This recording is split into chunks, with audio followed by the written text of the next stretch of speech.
रीवा की धरती पर मध्य प्रदेश सरकार की ओर से और यशस्वी प्रधानमंत्री की ओर से दीपावली के इस पावन अवसर पर आप सबको बधाई देता हूं, आप सबका वंदन करता हूं।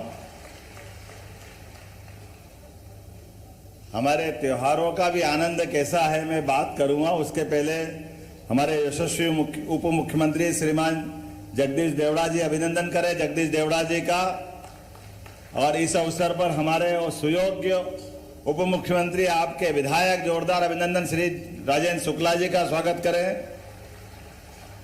हमारी राज्य मंत्री डॉक्टर प्रतिमा बागरे जी आपका भी वंदन है अभिनंदन है। इस अवसर पर बघेली में अपनी भाषा में कभी कभी गौर करना पड़ता है, बोल क्या रहे हैं सांसद जी। जोरदार ताली बजाओ जनार्दन मिश्रा जी का। ये सच्चे अर्थों में जनता जनार्दन के अधिकारी हैं। जनता के दिलों पे इसी ढंग से अपनी बात को पहुंचाते हुए जनार्दन मिश्रा जी यशस्वी प्रधानमंत्री के सरकार के साक्षी हैं। पहली बार मुख्यमंत्री प्रधानमंत्री बने जनार्दन जी थे, दूसरी बार बने जनार्दन जी है, तीसरी बार बने फिर जनार्दन जी। जोरदार अभिनंदन करो इनका। एक और मिश्रा जी है, क्या मालूम जनार्दन जी ने आपस में एक दूसरे से एक्सचेंज करने का प्लान बना लिया। आपने कहा कि रीवा के सांसद क्या मालूम भविष्यवाणी कर रहे हैं क्या कर रहे हैं, लेकिन दोनों सांसद रहेंगे ये पक्का कर लिया इनने। मैं हमारे राजेश मिश्रा जी सीधी के माननीय सांसद, हमारे वरिष्ठ नेता गुड़ के माननीय विधायक श्रीमान नागेंद्र सिंह जी आपका भी वंदन है अभिनंदन है। हमारे दिवराज सिंह जी जोरदार अभिनंदन करो हमारे अपने सुयोग्य विधायक श्रीमान दिवराज सिंह जी का। और इंजीनियर विधायक नरेंद्र प्रजापति जी का भी जोरदार अभिनंदन करें। इस अवसर पर सिद्धार्थ तिवारी जी त्योथर के माननीय विधायक जोरदार अभिनंदन सिद्धार्थ भाई का भी। और विक्रम भाई, मैं विक्रमादित्य की नगरी से और आपका नाम विक्रम है, विक्रम सिंह जी के लिए जोरदार अभिनंदन करें माननीय विधायक।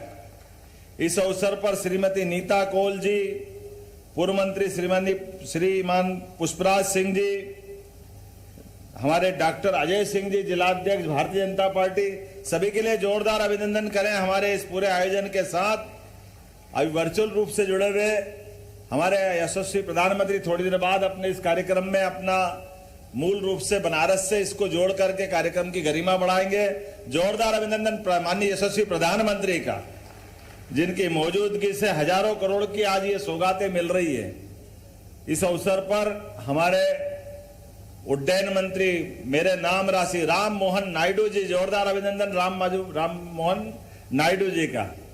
राम तो चित्रकूट में है और मोहन खड़े हैं, तो राम मोहन जोरदार अभिनंदन कर दो जगह हमारी अपनी रीवा की धरती से। श्रीमान मुरलीधर माहौल जी आपका भी अभिनंदन है, ये राज्य मंत्री हैं। इस अवसर पर हमारे सभी अतिथियों के साथ रीवा अधिपति स्वयंभू महामृत्युंजय के चरणों में साष्टांग प्रणाम करते हुए अपनी बात प्रारंभ कर रहा हूं। सफेद शेरों की धरती, बिंद की धरती, मेरा भी एक रिश्ता है।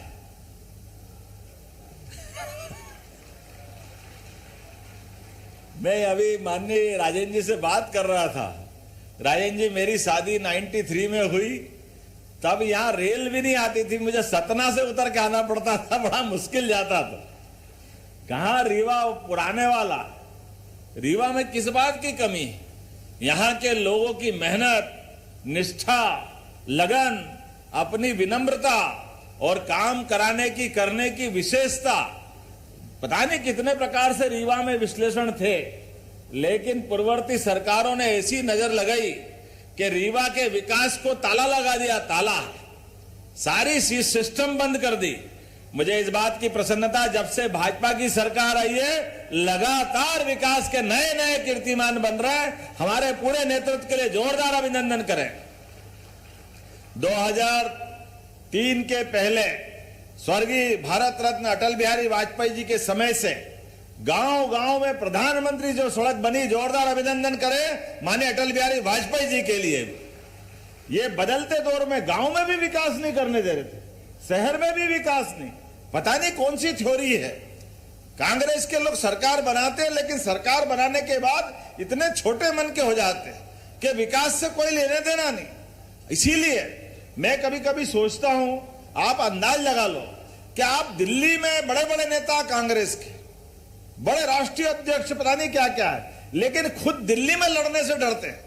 अरे भैया, तुम दिल्ली के नेता हो, तुम्हारी 4 पीढ़ी से दिल्ली के नेता रहे हो, लेकिन आप बताओ अपना घर छोड़ के बाहर क्यों लड़ते हो? क्योंकि घर वाले भरोसा नहीं करते हैं। दिल्ली पूरा सुपड़ा साफ कर देती, जितनी जिताती है पूरी भाजपा को जिताती। मुझे इस बात की आनंद है। अभी बड़ी मुश्किल से इस चुनाव में कह रहे हम तो बिल्कुल बाल बाल रह गए। अरे बाल बाल कैसे रह गए? आप बताओ, दिल्ली की 7 लोकसभा सीट है और 7 की 7 सीट कांग्रेस सभी हारी। अब इसको जीतना बोलते कि हारना बोलते, अंधे को भी दिख रहा कि क्या हो रहा है। उसके बाद भी समझ में नहीं आएगी। पप्पू तीसरी बार भी हरियाणा में फेल हो गया, उसके बाद भी मानने को तैयार नहीं है। क्या मालूम क्या चक्कर है?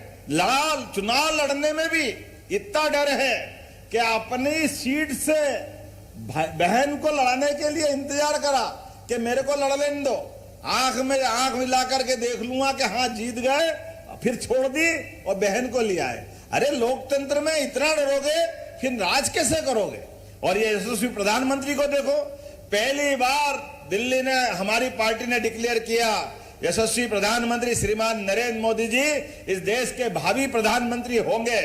और ये 56 इंच का सीना देखो, आज जहां से हमारा एयरपोर्ट का लोकार्पण होगा, वो गुजरात की धरती से आकर के बनारस से चुनाव लड़के उनने दुनिया में दिखाया कि इस देश का नेता कैसे बनेगा और कौन बनेगा। ये होता कलेजा और ये होती हिम्मत। सरकार के साथ हमारे सभी प्रकार के कामों में, अरे यशस्वी प्रधानमंत्री के नेतृत्व में देखो तो सही, गया जमाना पुराना कि पाकिस्तान के लोग हमारे सैनिकों के सर काट के ले जाते थे, फुटबॉल खेलते थे, लेकिन दिल्ली के नेताओं में कांग्रेस के तत्कालीन प्रधानमंत्री मनमोहन सिंह के मुंह से एक शब्द नहीं फूटता था। अब करके देखे, एक बार नहीं 2-2 बार दुश्मन के घर में घुस करके मारने का कमाल किसी ने किया है तो हमारे यशस्वी प्रधानमंत्री ने किया है। हमें इस बात का आनंद है। और सच्चे अर्थों में यही हमारा अपना हवाई दूसरा हमला, याद रखो, एयर स्ट्राइक हुई थी, एयर स्ट्राइक। आप कल्पना करो, अभिनंदन मूछ वाले जो बम गिराने गए थे पाकिस्तान के अंदर आतंकवादियों के घरों में, और भूल से हमारे अपने सैनिक का विमान पे अटैक करके वो नीचे गिर गए। दिन भर पाकिस्तान के सरकार के प्रधानमंत्री से लेकर राष्ट्रपति तक सब हाथ जोड़ते रहिए, बात करते रहिए, ये आपके अभिनंदन हमारे पास है, देखो हम इनको चाय पिला रहे हैं, बिस्कुट खिला रहे हैं, लगातार कोई बात तो कर लो, एक बार हम आपको देना चाहते हैं। यशस्वी प्रधानमंत्री ने कहा नहीं, हमारे आपसे कोई विवाद नहीं है, आपके आतंकवादियों ने हमारे घर में घुस के हमला किया है, अब हमारा अधिकार है, हम आपके घर में जो घुसे आतंकवादी उनको मारना चाहते हैं, आप और हमारे बीच में कोई नहीं आएगा। लेकिन भूल से भी हमारे अभिनंदन को हाथ लगा लिया। ध्यान रखना, ये कल का सूरज नहीं उगेगा, उसके पहले हवाला होश ठिकाने ला देंगे पाकिस्तान के। ये है प्रधानमंत्री, जोरदार अभिनंदन करो वर्तमान के दौर के प्रधानमंत्री का। ये हौसला चाहिए, हिम्मत चाहिए, और ये निर्माणों की सौगात। अरे आज तो जो यहां दे रहे हैं, ये रीवा में मैं लगातार विकास के कामों को लिस्ट पढ़ रहा था। भारत की पहली रीवा सीधी 6 टनल 6 लेन, इतनी बड़ी तो कोई नहर है ही नहीं। क्या टनल बनाई है आपने, पूरे देश की सबसे चौड़ी नहर। जोरदार अभिनंदन करो, ये विकास का नया दरवाजा है। 750 मेगावाट का रीवा अल्ट्रा मेगा सौर परियोजना का सबसे बड़ा सोलर प्लांट कहीं लगा है तो रीवा की धरती पे लगा है। रीवा में नया सुपर स्पेशलिटी हॉस्पिटल, कितने प्रकार के काम होंगे। और केवल रीवा में नहीं, यहाँ सतना की भी हमारी नेता बैठी है और सिंगरौली के भी हैं। शहडोल में भी है। ये मेडिकल कॉलेज की सौगात अगर किसी ने दी है तो हमारी सरकारों ने दी। जोरदार अभिनंदन करो पूरे विंध्य के लिए। एक नहीं दो नहीं, लगातार विकास के मामले में जिस प्रकार से काम कर रहे हैं। अभी हमारे राष्ट्रीय राजमार्ग पर इलाहाबाद, बनारस, कोलकाता को जोड़ने के लिए 120 हेक्टेयर का नया, आज ही मैंने आने के पहले रीवा संभाग के सभी उद्योगपतियों के साथ मीटिंग की है।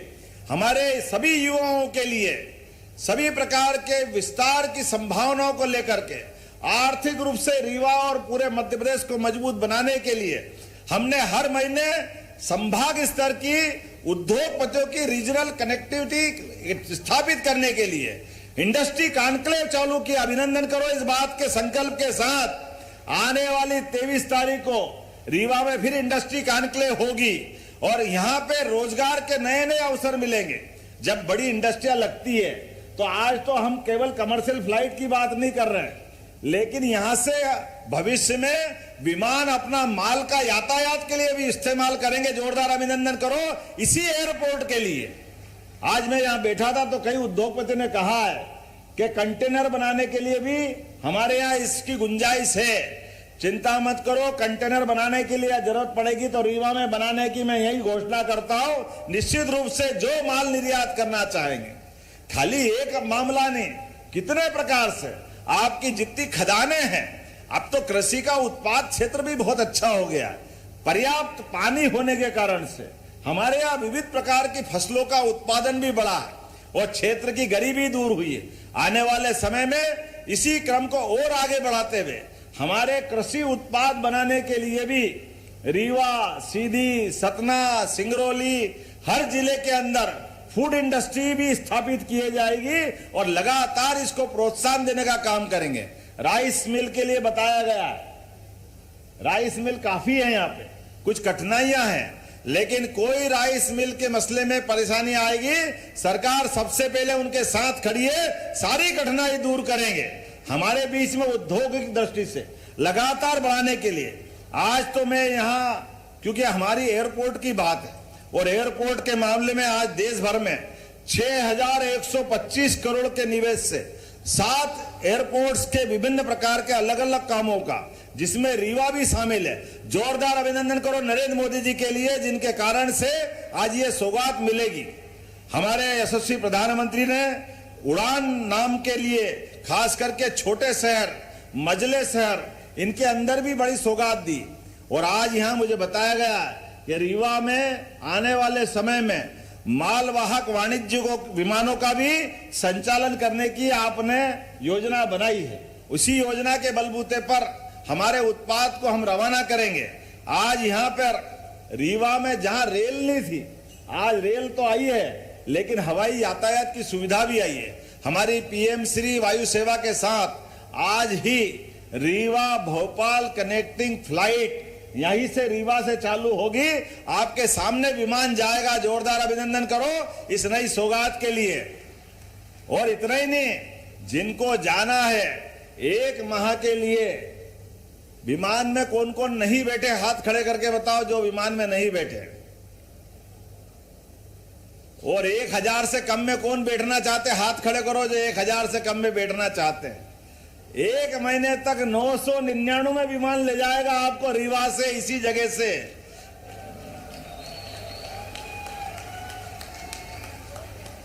गया जमाना जब बड़े लोग हवाई जहाज में बैठते थे, हेलीकॉप्टर में बैठते थे। अरे आम आदमी भी बैठना चाहिए, बैठना चाहिए कि नहीं बैठना चाहिए? तो ये हमारे लिए हवाई जहाज सबका सर्व सुलभ साधन बनना चाहिए। इसीलिए हवाई चप्पल से हवाई जहाज तक की व्यवस्था, यह है नरेंद्र मोदी जी का सपना। जोरदार ताली बजाओ सभी के लिए। कोशिश कर रहा है, जिस प्रकार का वातावरण बना है, हमने अपने गरीबों के लिए भी, और आप तो इस बात के गवाह हो, एयर एम्बुलेंस की सुविधा दी है।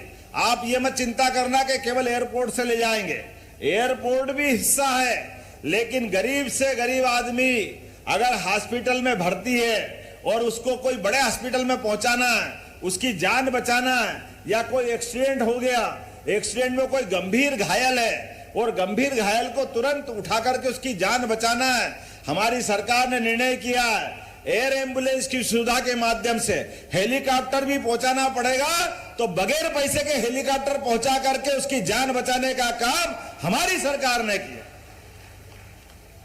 अरे हेलीकॉप्टर थोड़ी बड़ा, व्यक्ति की जान बड़ी। व्यक्ति के घर में किसी का एक कोई परिवार का व्यक्ति चला जाए, उनकी आत्मा से पूछो जिनके बीच में चला जाता है। हमारी पूर्व सरकार के बड़े बड़े नेता, एक तो इतने बड़े कांग्रेस के नेता को वो हेलीकॉप्टर उनका अपने घर में उतारते हैं और घर से उड़ा के ले जाते हैं, लेकिन पड़ोस वालों को भी कभी बिठाया नहीं उनने। 30-30 साल से हेलीकॉप्टर उनके घर में। बड़ा हुआ तो क्या हुआ, जैसे पेड़ खजूर, बाप रे बाप, ऐसे बड़े होने से क्या फायदा। पंछी को छाया नहीं, फल लागे अति दूर। ये बड़े बड़े लोग कांग्रेस के, ये दुनिया थी इनकी।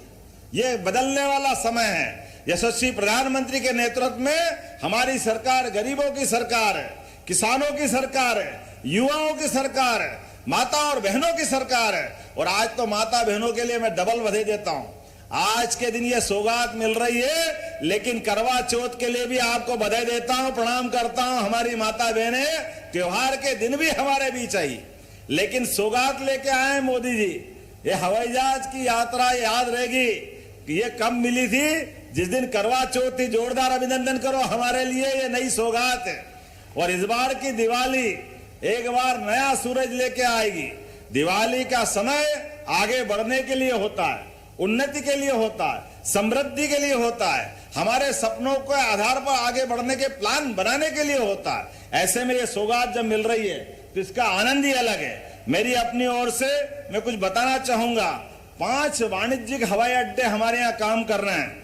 भोपाल, इंदौर, जबलपुर, ग्वालियर, खजुराहो और 25 सरकारी हवाई पट्टियां हैं। लेकिन आने वाले समय में प्रत्येक जिले के अंदर सरकारी हवाई पट्टी बनाने की हमारी योजना है। कोई जिला बाकी रहने वाला नहीं है। हमारे लिए उज्जैन, शिवपुरी, गुना, इनकी हवाई पट्टियों का पूर्ण विकसित करते हुए हवाई अड्डों में बदलने का उपक्रम चालू है। ये हमारा आज लोकार्पित हो रहा रीवा, थोड़े दिन बाद दतिया होने वाला है। एक के बाद एक लगातार हर स्थान को विकसित करने का हमारा लगातार प्लान बना है। मैं उम्मीद कर रहा हूं कि रीवा की रीजनल कनेक्टिविटी स्कीम के अंतर्गत आज जो ये सेवा मिल रही है, इस सेवा के माध्यम से भविष्य में विकास के विस्तार के कई सारे नए हमको एक के बाद एक सौगात मिलती जाएगी। मैं उम्मीद करता हूं 303 एकड़ से अधिक भूमि पर बनाने वाला ये रीवा का हवाई अड्डा भविष्य में इस प्रकार से प्लान बनाया गया है कि बड़े हवाई जहाज भी उतारना पड़े तो बड़े हवाई जहाज भी रीवा में उतरेंगे और ये अपने आप में इसकी सौगात लेंगे। आने वाला समय जब भगवान अयोध्या में मुस्कुरा रहे हैं, बोला जय जय श्री राम, तब अयोध्या के बाद भगवान राम का सर्वाधिक समय जो आनंद का बीता है वो हमारे चित्रकूट धाम में तो बीता है, आपके अंचल में। अब आने वाले समय में चित्रकूट के विकास के लिए भी विकास प्राधिकरण बनाया है और विकास प्राधिकरण के साथ साथ उत्तर प्रदेश सरकार और मध्य प्रदेश सरकार दोनों मिलकर के अपनी योजना बना रहे हैं। आने वाले समय में बड़े पैमाने पर धार्मिक पर्यटन का विकास के लिए चित्रकूट में भी पर्याप्त विकास किया जाएगा। एक नहीं दो नहीं, ऐसी बहुत सारी बात कह सकते थे, लेकिन आज थोड़ा समय भी कम पड़ेगा। मुझे लगता है कि हमारे लिए बनारस का समय किनारे आया है, तो मैं उम्मीद कर रहा हूं कि आने वाले समय में जब 23 तारीख को यहां आऊंगा और आने वाले समय में जिनके जिनके परिवार में अभी भी अलग अलग प्रकार से बच्चे बच्ची की अपनी डिग्री पूरी हो रही है, लेकिन उनको काम धंधा चाहिए, रोजगार चाहिए, उन रोजगार के लिए हर संभाग के अंदर हमने अपनी स्किल डेवलपमेंट योजना चालू की है। इसको जिले तक भी ले जा रहा है। हर एक युवा के जीवन में अपना सपना होता है, उसके परिवार का ध्यान रखे, समाज में स्थान बनाए, देश और प्रदेश के काम आए। उसके सपने को पंख लगाकर उड़ने के लिए हमारी सरकार उसकी मदद करने के लिए तैयार है। लगातार ये अभियान चलेगा। कोई व्यक्ति रोजगार के अभाव में घर न बैठे। हर एक व्यक्ति के जीवन में उसका अपना उसकी क्षमता योग्यता के बलबूते पर उसके हाथ में काम होना चाहिए। अभी हमारे अपने प्रधानमंत्री ने जिस प्रकार से किसानों की समृद्धि की योजना बनाई है, आने वाले समय में जिनके घर में दूध उत्पादन होता है वो कौन कौन है, हाथ खड़े करो जो अपने यहाँ बैठे हैं, जिनके घर में पशुपालन का या दूध उत्पादन का काम होता है। आप लाइन से बता देना, जो नहीं है उनको भी। दूध उत्पादन में जैसे हम फसल पे बोनस दे रहे हैं भविष्य के लिए, अरे भगवान राम और कृष्ण की धरती है जहां दूध और दही की नदियां बहा करती थी, ऐसे समय में जिनके घर में अलग से आमदनी खेती के अलावा चाहिए तो उनको या तो जो शहरी क्षेत्र में उनको उद्योग धंधे में लगाएंगे, जो ग्रामीण क्षेत्र में हम पशुपालन को भी बढ़ावा देने वाले हैं और बहुचक्री फसल पद्धति के आधार पर, हर फसल के आधार पर उसके जीवन में बदलाव आए। हमारे अपने द्वारा मध्य प्रदेश में केवल 20 साल के अंदर कहां 7,500 रुपया प्रति व्यक्ति आय थी, आज 1,42,000 रुपये की आमदनी हुई। जोरदार ताली बजाए। ये हमारा वर्तमान का अपना प्रदेश का बढ़ते कदम का हिस्सा है। कहां कांग्रेस के जमाने में 20,000 करोड़ से भी कम का बजट था और आज के समय में जब हम सरकार में बैठे हैं तो लगभग 3.5 लाख करोड़ के बजट के साथ हमने अपना बजट पारित किया है। 3.5 लाख कम तो नहीं होता है यार भैया, हाथ बात में आनंद लो तो लो इस बात का। 3.5 लाख करोड़ किसको कहते हैं? जैसी नीयत वैसी बरकत। इसलिए सरकार ने कहा कि अभी तो 3.5 लाख है, लेकिन जैसे 5 साल का टेन्योर पूरा होगा 7 लाख करोड़ का ये बजट पहुंचेगा। 7 लाख करोड़ के आधार पर, क्यों सरकार का बजट किसी एक का नहीं होता, आपके और मेरे जेब का नहीं होता, लेकिन इसके माध्यम से विकास के सभी दरवाजे खुलते हैं, सभी प्रकार की संभावना बनती है। बदलते दौर में आने वाले समय में ऐसे विकास के और नए नए आयाम खड़े होते रहेंगे। मैं जिस प्रकार से अपने मित्र माननीय राजेंद्र शुक्ला जी को बधाई देता हूं, जगदीश देवड़ा जी दोनों उप मुख्यमंत्री और सारे मंत्रीगणों को बधाई दीजिए जिस प्रकार से ये काम कर रहे हैं। आने वाले समय में एक के बाद एक ऐसी कई सौगातें हमको मिलती जाएगी। खास करके आप अंदाज लगा लो, मेडिकल कॉलेज, हमारे यहाँ मेडिकल कॉलेज ये 2003 के पहले केवल 5 मेडिकल कॉलेज थे। अब कहां 1947 और मध्य प्रदेश बना 1956, केवल 5 मेडिकल कॉलेज। और आज हमारे पास वर्तमान में सरकारी स्तर पर राजेंद्र जी कितने मेडिकल कॉलेज हो गए? 14 और 3 17। आप बताओ कि 5 से 14 ये हो गए और 12 का अलग से टेंडर लगा है, तो 17 और 12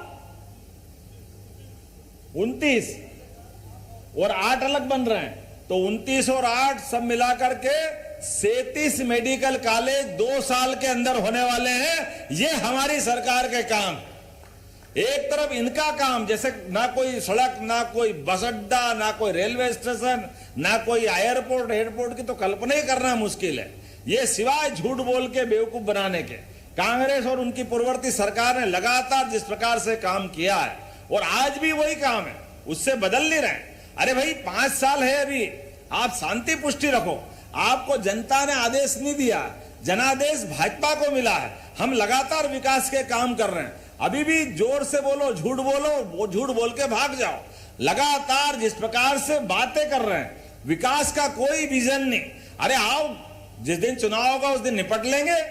आज बताओ, विकास के मामले में 5 साल तो आपको घर बैठना ही है, क्योंकि इतने वोट मिले बीजेपी को, इतने प्रकार से जिताया है।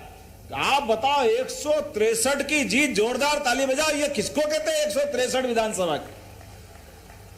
कुछ बचा ही नहीं है। ये तो विधानसभा थी, ये इंटरवल पहले की फिल्म थी। अब लोकसभा आई, लोकसभा में तो जो रिकॉर्ड बनाया, भूतो न भविष्यति, अब इस रिकॉर्ड को कोई तोड़ नहीं सकता है, केवल बराबरी करेगा। नरेंद्र मोदी जी ने कहा कि तीसरी बार सरकार बनाना है, हमने सबने तय किया है कि डंके की चोट बनेगी, तो 29 की 29 ही लोकसभा हमारे पास आई। ये वर्तमान का समय है, 29 की 29। अब इस रिकॉर्ड को कोई तोड़ नहीं सकता। बाद का फिर उपचुनाव आया, उस उपचुनाव में भी हम जीते। लगातार एक के बाद एक, ये चुनाव नहीं जीत रहे हैं, ये जनता का आशीर्वाद मिल रहा है, ये जनता का भरोसा है, ये विकास का मॉडल है। सरकार के साथ माननीय मोदी जी का नेतृत्व है, विश्व की सबसे बड़ी पार्टी है। अरे कितना अच्छा लगता है अपने को आनंद के साथ। माननीय मोदी जी के लिए अमेरिका भी पलक पावड़े बिछा के तैयार। अब तो ये मुश्किल है कि ज्यादा लंबी अच्छी दोस्ती किससे है। इधर पुतिन भी तैयार। हमको तो वो शोले का डायलॉग याद आ जाता है, जब धर्मेंद्र वो टंकी पे चढ़ के बोलता है। क्या डायलॉग था राजन जी? ऊपर धर्मेंद्र जी के डायलॉग बोलता है, शादी का मामला था कि मौसी भी तैयार और बसंती भी तैयार, शादी किससे करूंगा। अब अपने लिए हमारा वर्तमान का दौर ऐसा चल रहा है कि कौन सा विश्व का ताकतवर देश जो माननीय मोदी जी का सम्मान नहीं कर रहा। सारे के सारे दुनिया के 200 से ज्यादा देश माननीय मोदी जी का इंतजार कर रहे हैं कि आप हमारे देश में ऐसा नेतृत्व चाहिए जो सबका साथ सबका विकास कहता नहीं है, करके दिखाता। जोरदार अभिनंदन करो माननीय मोदी जी का, जिनने कदम कदम पर अपने देश का मान बढ़ाया, सम्मान बढ़ाया। और दुनिया के अंदर युद्धरत देशों में भी अगर अकेले जाते हैं तो 20,000 से ज्यादा यूक्रेन में फंसे हुए विद्यार्थियों की जान बचाने का काम अगर किसी ने किया है तो यशस्वी प्रधानमंत्री नरेंद्र मोदी जी ने किया, जिनके माध्यम से हमारे अपने बच्चों की जान भी बची और देश का सम्मान भी बचा। हमारे लिए माननीय मोदी जी का संदेश जियो और जीने दो का है। दुनिया में शांति का मिशन लेकर के कोई व्यक्ति अगर चल रहा है, गुट निरपेक्ष आंदोलन की कल्पना नहीं, गुट निरपेक्ष नेता बनकर के जो खड़े हुए हैं, जो लगातार अपने शांति के प्रयास भी चल रहे हैं, विकास का मॉडल भी लेके जा रहे हैं, लेकिन देश के स्वाभिमान के साथ भी कोई समझौता नहीं करते हैं। हमारे दुश्मन जैसे को तैसा जवाब देने के लिए एक पड़ोस का पाकिस्तान सालों से इंतजार कर रहा, आओ मोदी जी हमारे देश में आ जाओ, हम आपका स्वागत करेंगे, अभिनंदन करेंगे। लेकिन मोदी जी और उनकी सरकार का स्पष्ट संदेश है, पहले तुम्हारे अपनी हरकतों को देखना पड़ेगा, आतंकवादी घटनाओं को रोकना पड़ेगा, तुम्हारे जैसे लोगों पे भरोसा नहीं किया जा सकता। ये नरेंद्र मोदी जी का नेतृत्व है, ये उनकी अपनी सोच। हमारे देश के जवानों का खून फालतू नहीं है। हमारे देश के जवानों के साथ अगर आप गलत काम करते हो तो ऐसी दोस्ती की कोई जरूरत नहीं। नरेंद्र मोदी जी जिनका नाम है, आज अपने बीच में लगातार गरीब से गरीब आदमी के जीवन में बदलाव के लिए जो लगे हैं, जिनके अपने जीवन में इस देश के हर गरीब से गरीब आदमी का सपना पूरा करने के लिए जिन्हें पूरा जीवन कुर्बान कर दिया, मुझे इस बात की प्रसन्नता है आज के इस आयोजन के साथ जुड़ करके। अगर हमने बात कही है तो विकास के मामले में एक नहीं दो नहीं, लगातार ऐसे कई कई रिकॉर्ड बनते जा रहे हैं। अभी कल ही नितिन गडकरी जी आए थे और नितिन गडकरी जी ने आने के पहले भोपाल से कानपुर का नया इकोनॉमिक कॉरिडोर बनाते हुए लगभग 3,590 करोड़ से 4 लेन नया रोड बनाने वाले हैं। जोरदार अभिनंदन करो माननीय नितिन गडकरी जी का। अपने भोपाल तक जाने के लिए हमने भी प्लान बनाया है। विंड एक्सप्रेस के माध्यम से भोपाल से रीवा तक का एक 4 लेन नया सुपर एक्सप्रेस वे बनाया जाएगा, जिसके माध्यम से आने जाने की दूरी भी घटेगी। ऐसा लगता है कि थोड़े पीछे वालों को समझ में नहीं आई बात समझ में आए तो दोनों हाथ की ताली खोलो और आनंद के साथ इस बात का एहसास करो। ये बदलते दौर का समय है। बदलते दौर के समय में अगर हमको आगे बढ़ना है तो इसी प्रकार से आगे बढ़ना पड़ेगा।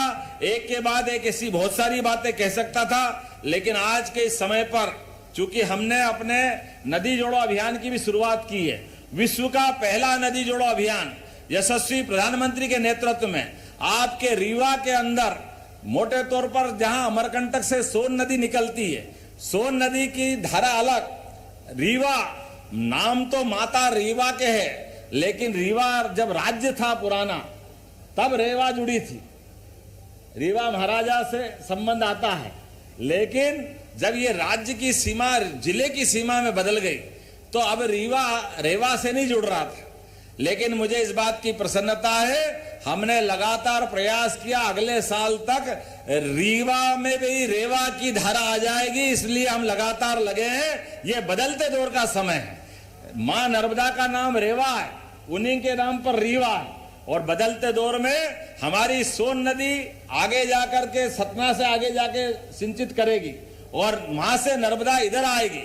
आने और जाने के क्रम में हमारे हाथ में नहीं है, ये परमात्मा की लीला है। नदियां तो जैसे हमारा पूरा शरीर है, इस शरीर को जिंदा रखने के लिए रक्त वाहिनियां अपना रक्त प्रवाह करती है, उसी प्रकार से हमारी पृथ्वी माता के लिए ये नदी की वाहिकाएं जीवन प्रदान करती है। लेकिन जीवन प्रदान करने के क्रम में हमारी जो दृष्टिकोण है वो शोषण का नहीं, दोहन का है। हमारे संसाधनों का उपयोग गरीब आदमी की भलाई के लिए होना चाहिए, और गरीब आदमी की भलाई के लिए हमारा दृष्टिकोण भी सार्थक होना चाहिए। हम आज के इस दौर में कल्पना करें, दोहन और शोषण के बीच में अगर अपन बात करेंगे तो दोहन उसी प्रकार से है कि कोई गाय माता के नीचे ग्वाला बैठता है और ग्वाला अगर दूध निकालता है तो अपने लिए भी, घर वालों के लिए भी रखता है और बच्चे के लिए भी बचाता है, गौ माता भी बचा लेती है। ये हमारा आमतौर पे दोहन की कल्पना है। और पाश्चात्य कल्पना कैसी है, दूध निकालने के लिए आदमी हटा के मशीन लगा लेते और दूध तो दूध माता का खून तक निचोड़ लेते।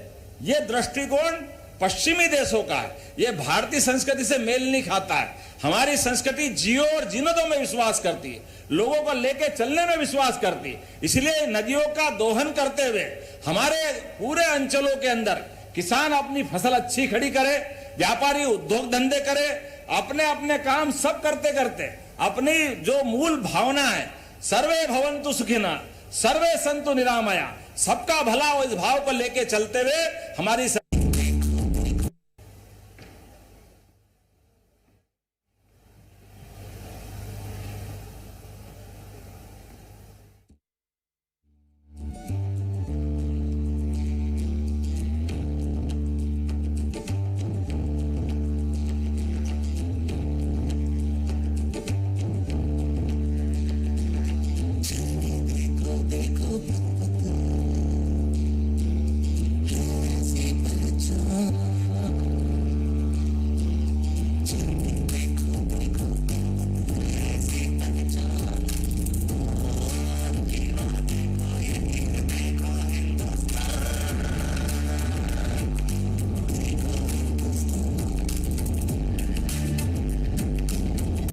उद्घाटन होने जा रहा है, शुभारंभ होने जा रहा है रीवा एयरपोर्ट का।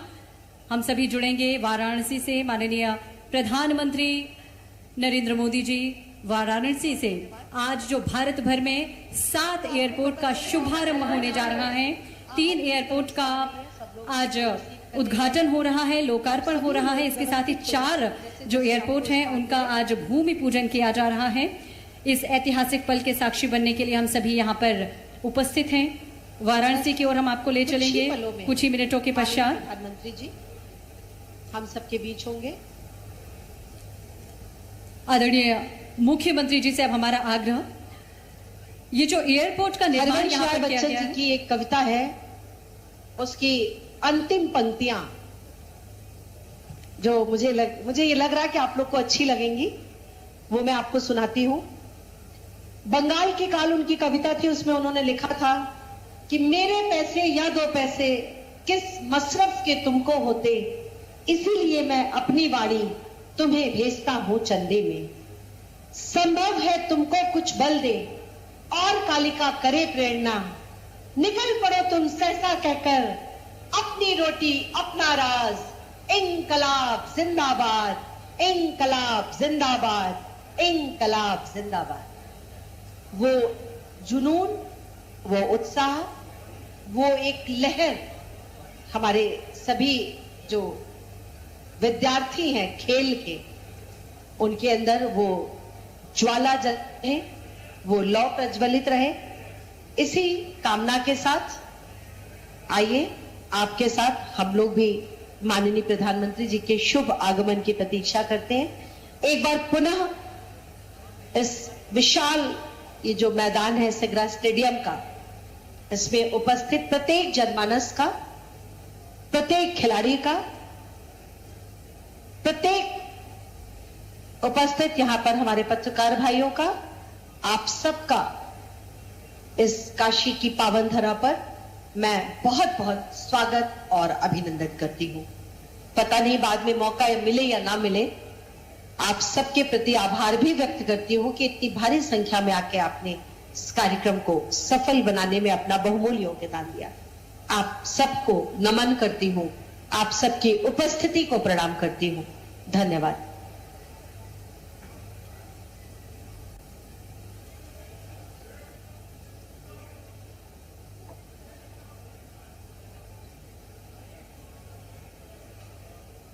तय तो ये था कि जब एक हाथ उठे तो सारे टी शर्ट वाले हाथ उठे, जब एक बार ताली के लिए कहा जाए तो सारे लोग बजाएंगे। ये तय था कि नहीं? और अभी प्रोग्राम शुरू भी नहीं, आप लोग भूल गए। चलिए एक साथ, चलिए ग्रीन टी शर्ट शुरू करो। हर हर महादेव शुरू करो, हम उठाएं। ऐसे ही आपको माननीय प्रधानमंत्री जी के सम्मान में खड़े होके